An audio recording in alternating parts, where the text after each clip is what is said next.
好嘅主播，記者也嘅 V 咧，係啲中國廣東嘅戰旗，就哋看到本日本人同時42年嘅台灣人，送醫能力一級棒，變種日本人嘅戰旗發言人員，睇到現場咧都可以有一群調講日文、又會廣東話嘅台灣客家人，準備對廣東人進行一個牽發嘅動作，係好水班。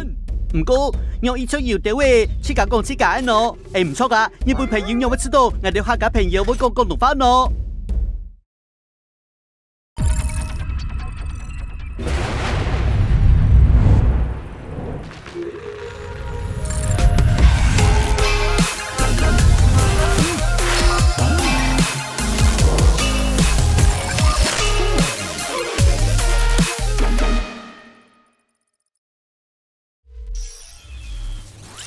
也嘅客家人講廣東話嘅泰語嘅，我對日本時代開始講起，這樣時嘅中毒貨地道，得到台灣嘅身體唔拉，還得到人嘅心。故所對台灣展開一系列嘅調查發通。安總好，幾多歲很耐呀？大家要求日本基層講嘢，特別係警察咧，愛學好台灣話，爭到講好台灣人，通過台灣語言考試嘅講嘢，係做得成功簡約記錄。一種特殊風氣，日本都會嚇到人嘅台灣語言教材，咚咚咚嘅走出來。唔過按到嘅教材地位，我哋客話都喺電影片咯。哦，原來一定按照廣東話嘅教材，講嘅就係客家話啦。因為清朝時期，來台灣嘅客家移民，大抵係來自廣東，這樣時嘅客家人就本簡單粗暴嘅變作為廣東式。其實還係有當到客家人唔係來自廣東，唔過冇相干，就會講下我哋就係超異國。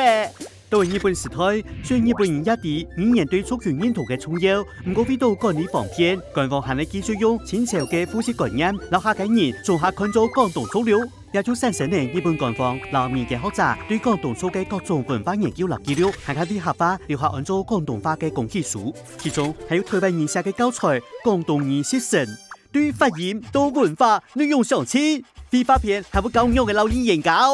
做地波還明確指出，日本人老多嘅廣東話應該按照客話，老中國嘅廣東話其實係冇強嘅語言。原來記得我早就發現一個 bug 咧。日本時代嘅50年之間，雖然廣東粗唔係嘅好嘅天意，唔過客家人實透過廣東粗一層 VP，推薦其他嘅族群現象，本這樣時嘅台灣沙邊認識。嘅日本人對客家族群嘅調查老描述，也影響到我哋保密對客家人嘅認識。8年後嘅日本人，客家族群老政府還點努力講下。2018年，客家基本法修正案通過後，客話正式列入台灣嘅國家語言。日本客委會本當地嘅推動嘅各項事務有明確嘅法律支持，就係確定客家莊嘅法庭 TV 推廣教育行業教育，鼓勵客家文化學術研究入道，希望本客家話留下嘅文化價值唔會被害退唔見停。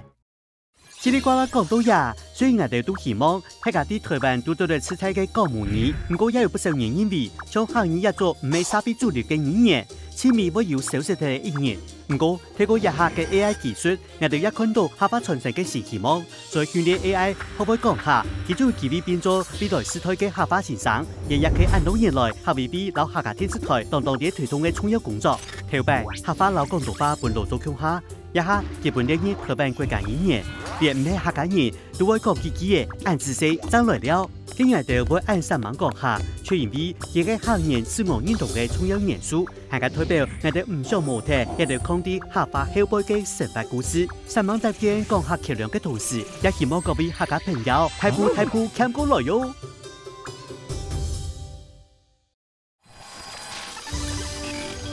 可在哈哈哈店，你走來了。